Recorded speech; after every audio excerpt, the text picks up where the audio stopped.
"Sir, can you open your hand for me?" The pharmacist wasn't being rude. She was being careful. Raymond's fingers were locked around the counter, stiff and pale, refusing to obey him. "I'm fine," he said quickly. Too quickly. But the truth was already visible. His hand wouldn't open. Not all the way. Not without pain. This wasn't an emergency room moment. No sirens, no collapse. Just a small failure in the middle of an ordinary errand. The kind that doesn't make the news, but changes how a man sees his future. Raymond is 77, a former school maintenance worker. The kind of man who spent decades fixing other people's problems quietly. Broken locks, leaky pipes, flickering lights. Now he stood at a pharmacy counter in Toledo, Ohio, unable to open his own hand. The bottle of pain medication slid closer to him. Child-proof cap, tight seal, designed to protect children. Raymond stared at it. He tried again. His wrist burned. The cap didn't move. He exhaled, slow, controlled. Then he reached into his jacket and pulled out his phone. The screen lit up. Contacts already open. He hadn't planned that. Muscle memory did it for him. His daughter's name sat at the top.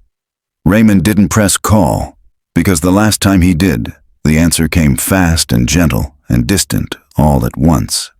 "Dad, I'm in the middle of something. Can I call you back?" She never did. This isn't a story about bad children. It's a story about busy lives, about calendars that are full, about aging bodies that don't wait for anyone to be free. According to the CDC, nearly 1 in 3 adults over 70 struggles with hand strength severe enough to interfere with daily tasks. Opening bottles, turning keys, gripping railings. These aren't dramatic problems. They're quiet ones. They show up when no one is around. Raymond put the phone back in his pocket. At home, later that afternoon, the bottle still unopened, he sat on the low step inside his garage. He didn't fall. He didn't cry. He didn't panic. But something shifted.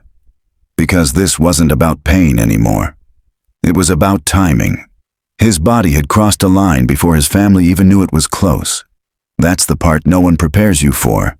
Not the illness, not the diagnosis, but the moment you realize that needing help and having help available are no longer the same thing.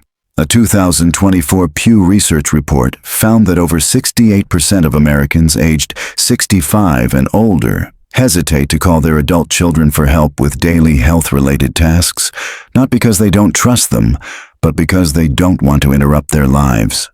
Raymond didn't feel abandoned. He felt unplanned for.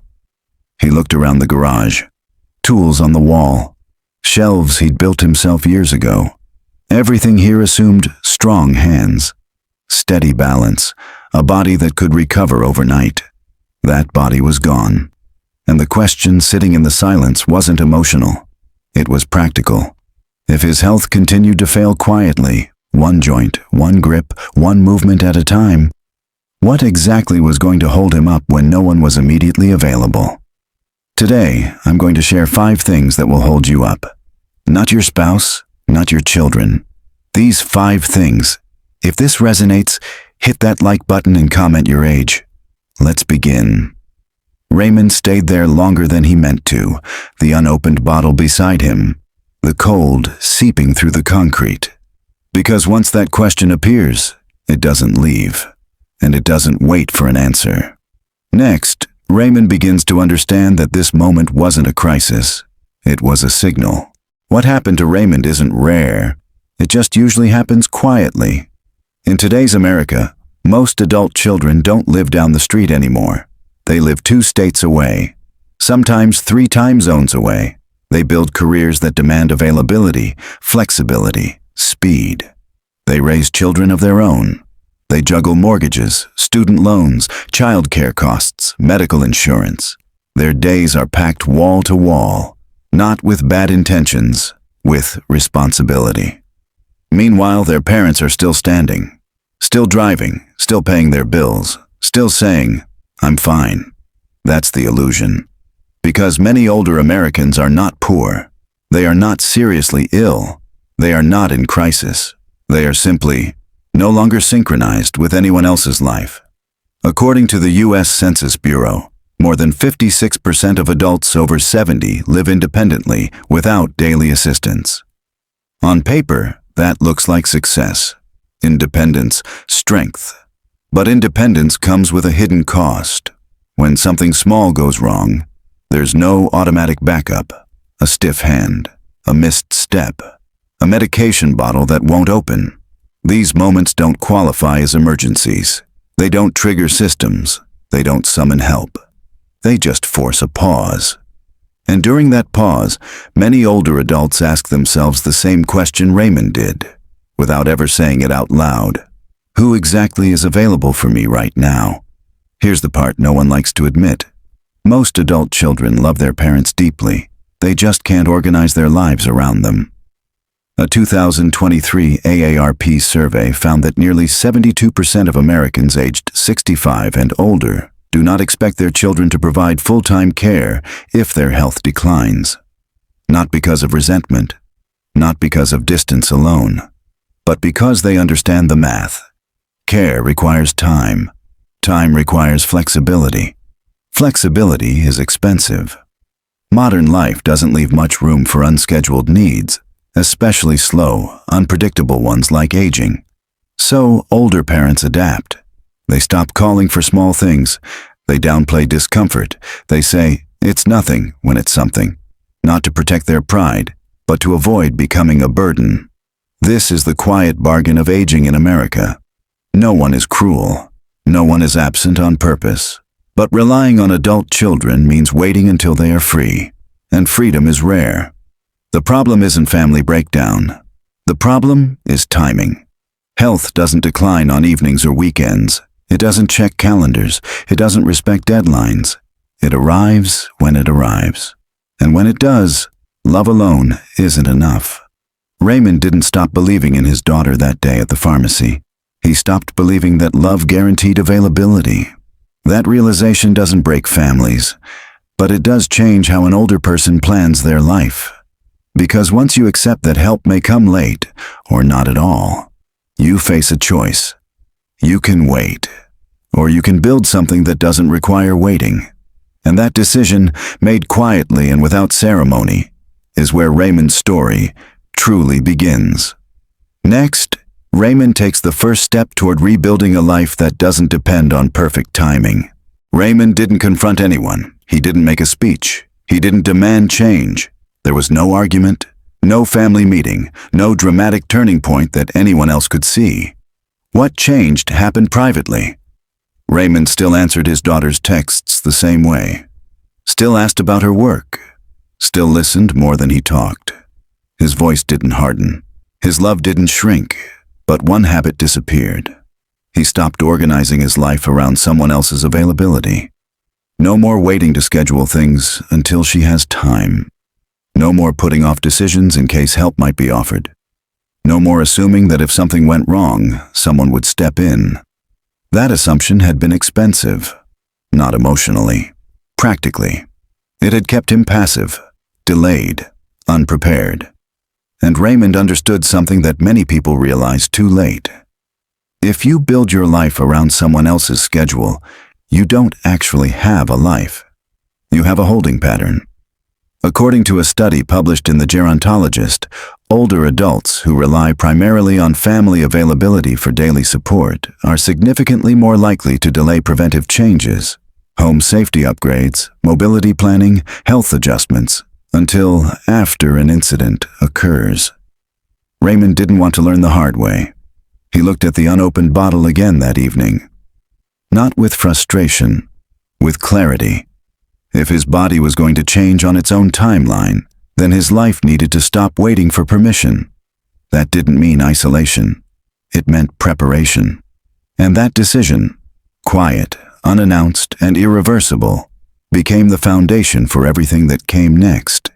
Because standing on your own doesn't begin with strength. It begins with refusing to wait.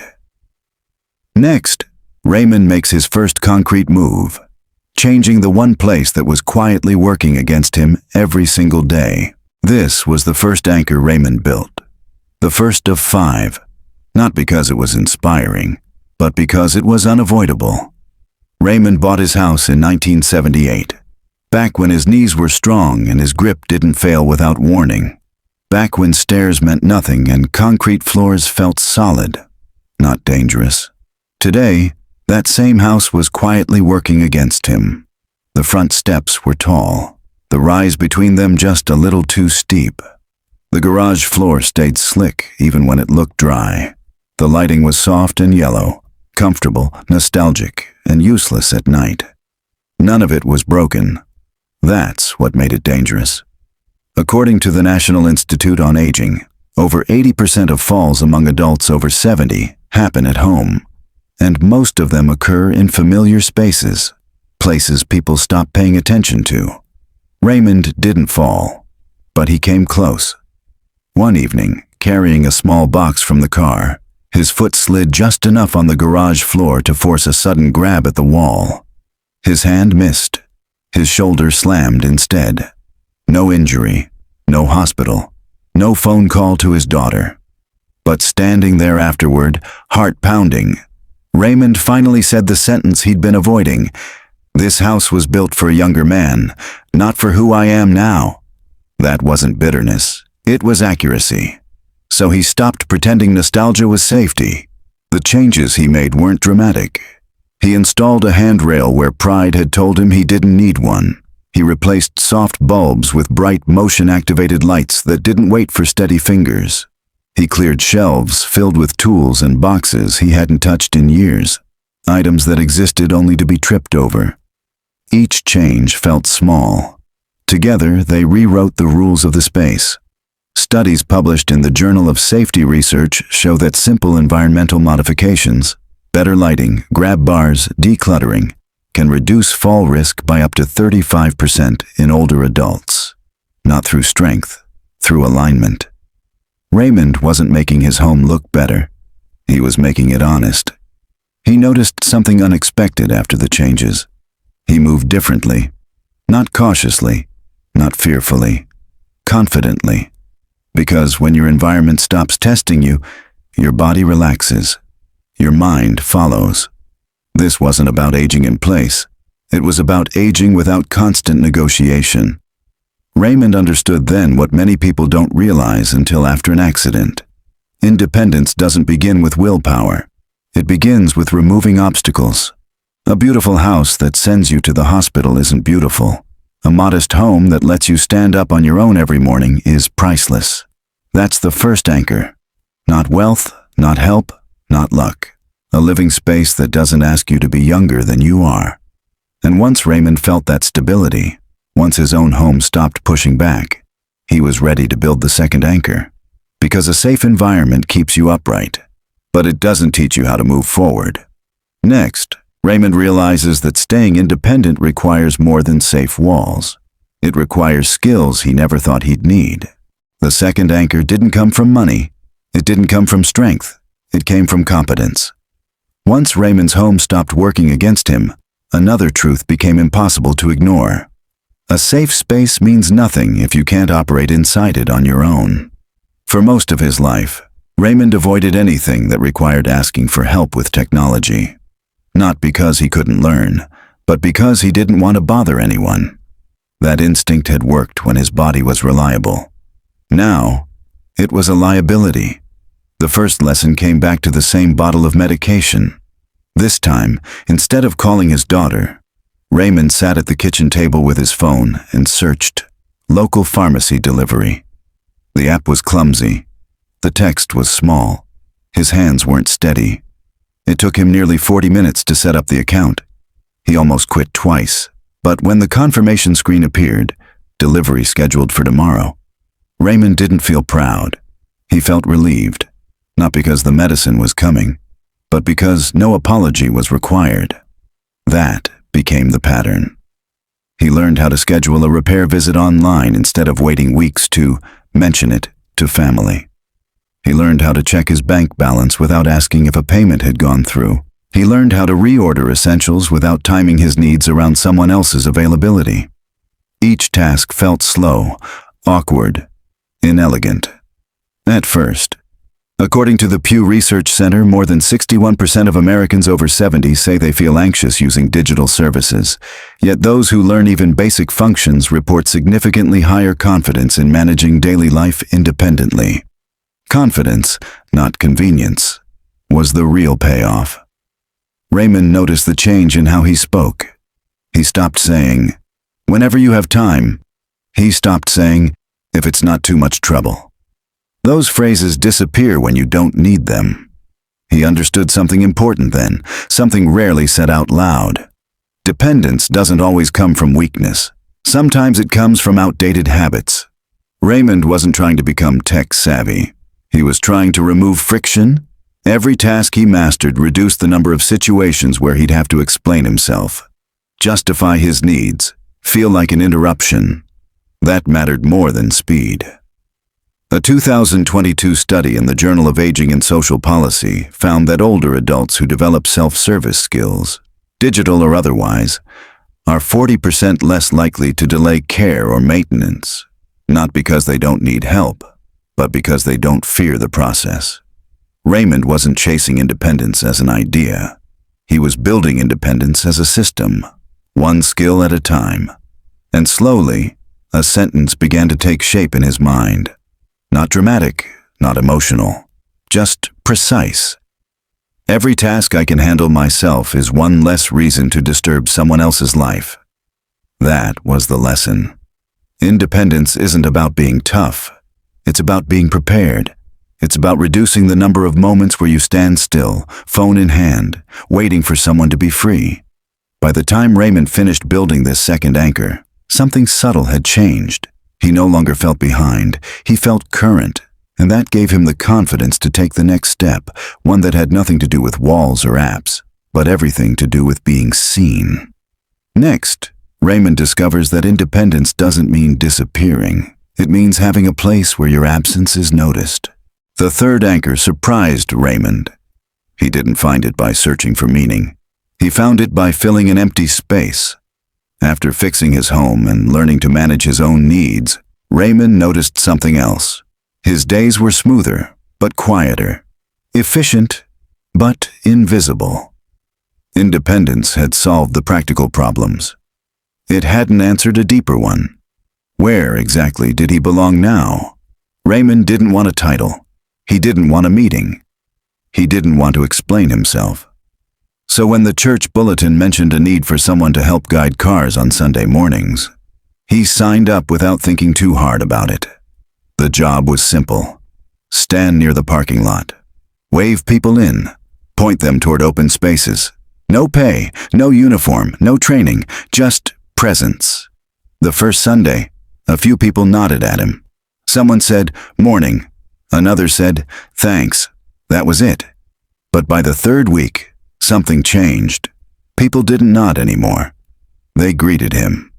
"Good to see you, Ray. Cold one today, huh? Same spot as last week?" It wasn't friendliness. It was recognition.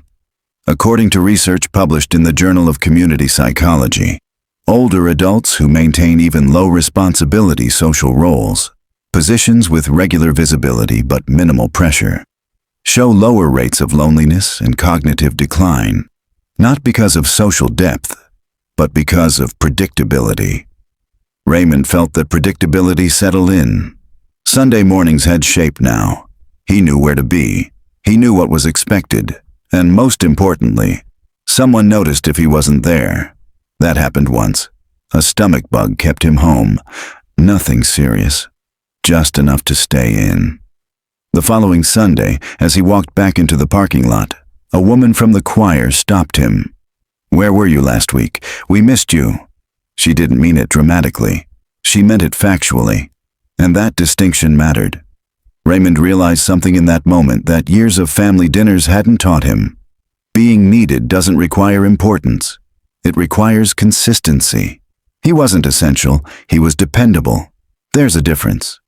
A 2021 report from the National Institute on Aging found that older adults who maintain routine social visibility, being seen in the same place, at the same time, doing the same thing, experience significantly better emotional regulation, even without close friendships. Raymond wasn't building relationships. He was building continuity. That continuity anchored him. It gave his week a quiet spine. He didn't have to perform. He didn't have to share. He just had to show up, and showing up turned out to be enough. This anchor wasn't about contribution in the traditional sense. It was about not disappearing. Raymond understood then that many people confuse importance with presence. You don't need to be central to matter. You just need to be expected. That expectation does something powerful to a person. It pulls you forward. By the time Raymond left the parking lot each Sunday, hands cold but steady, he felt something he hadn't felt in a long time. Not pride, placement. And with 3 anchors now holding, home, skills, and role, Raymond could finally turn his attention inward. Because stability on the outside creates space for something harder to build. Next, Raymond confronts the quiet mental strain that comes with aging, and learns why strength of mind matters more than attention from others. The 4th anchor didn't change Raymond's schedule, it changed his interpretations. With a safer home, stronger skills, and a place where his presence was expected, Raymond noticed something uncomfortable. His mind still wandered to the same dark conclusions. A text left unanswered. A phone call that didn't come. A quiet afternoon stretching too long. Before, these moments felt personal. Now he began to examine them. Raymond realized that much of his exhaustion didn't come from aging. It came from the stories he told himself about other people's silence. He had been translating busy as uninterested, delay as rejection, absence as loss. That translation was costing him peace.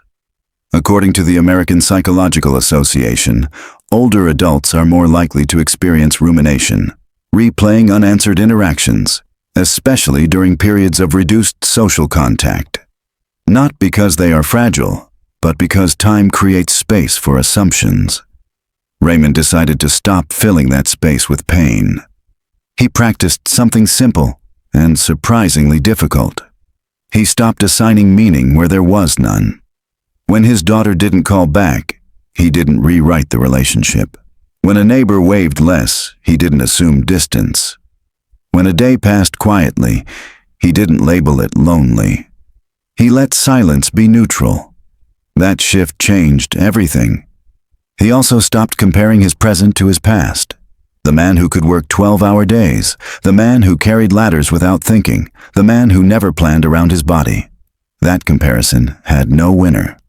Research from Stanford's Center on Longevity shows that self-comparison to earlier life stages is a significant predictor of late-life dissatisfaction, even among healthy seniors. The body changes faster than identity, and the mismatch creates distress. Raymond chose not to fight that mismatch. He adjusted his expectations instead.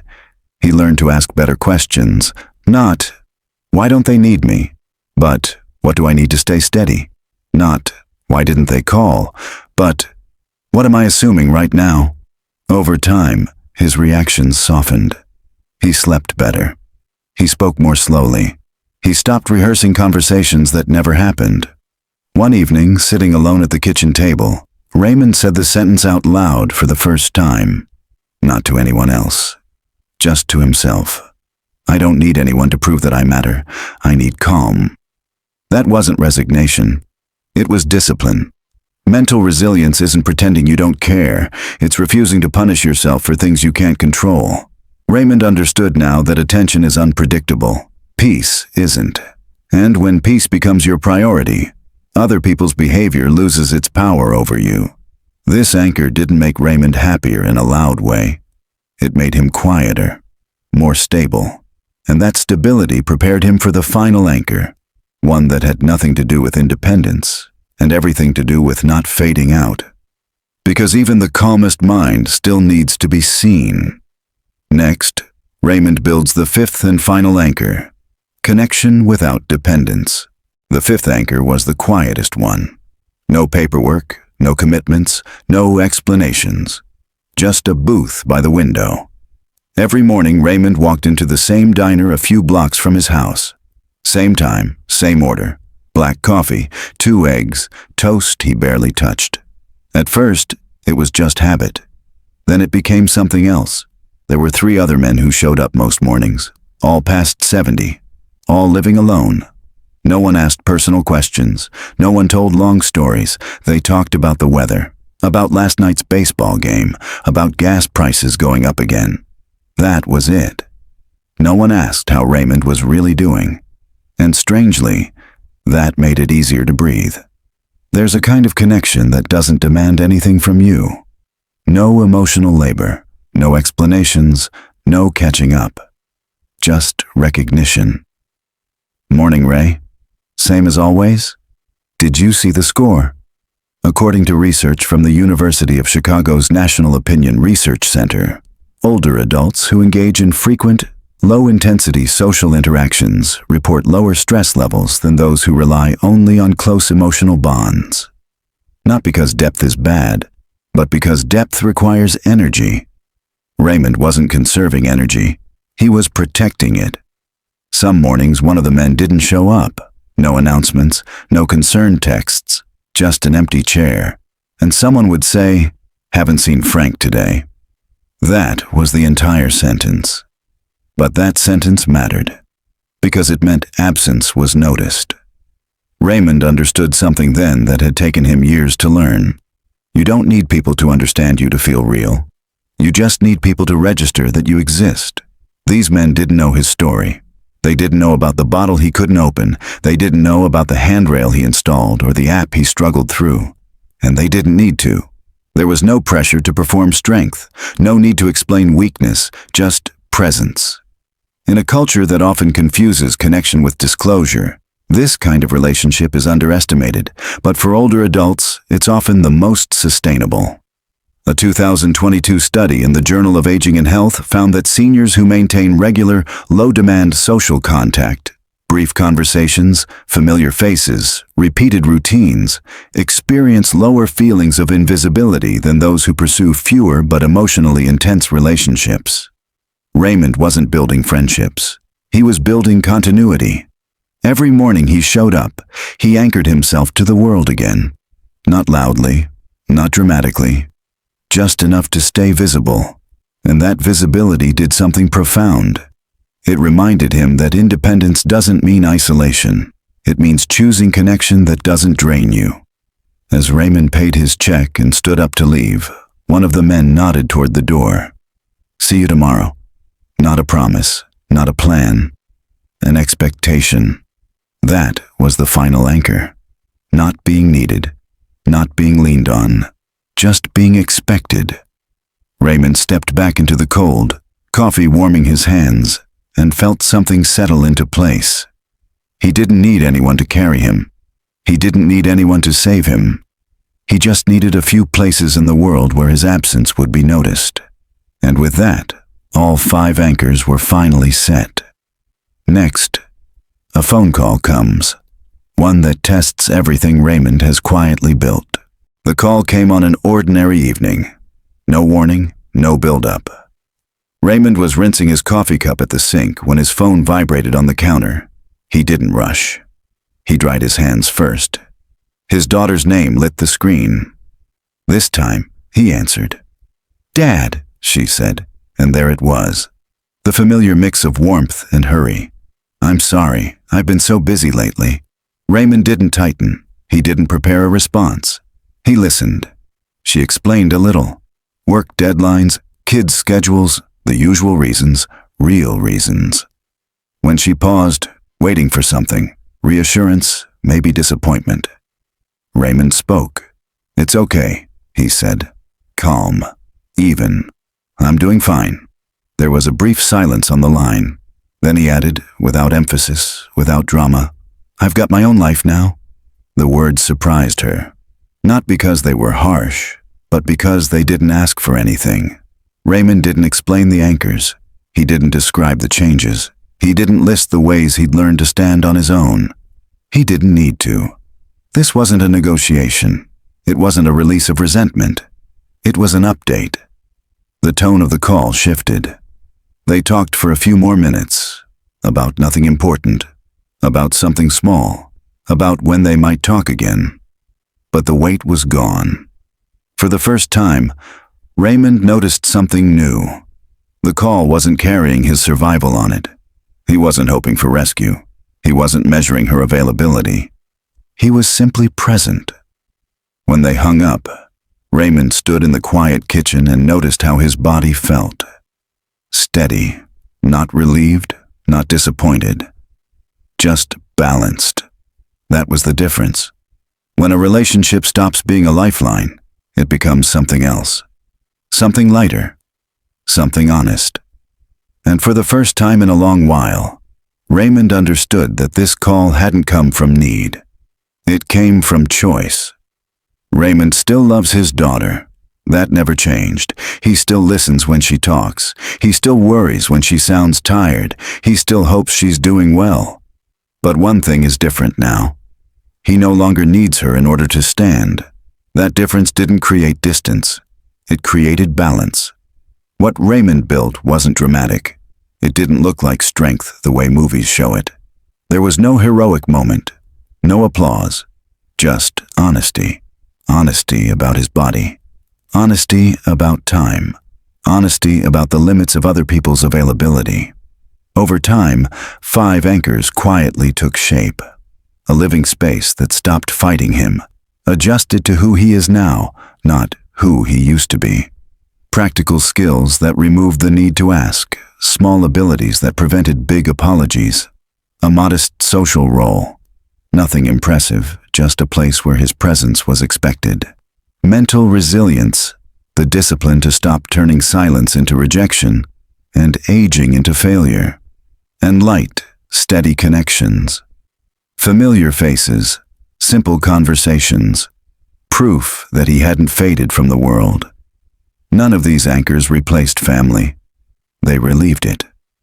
Because when an older person builds a life that doesn't depend on perfect timing, relationships become lighter, cleaner, more honest.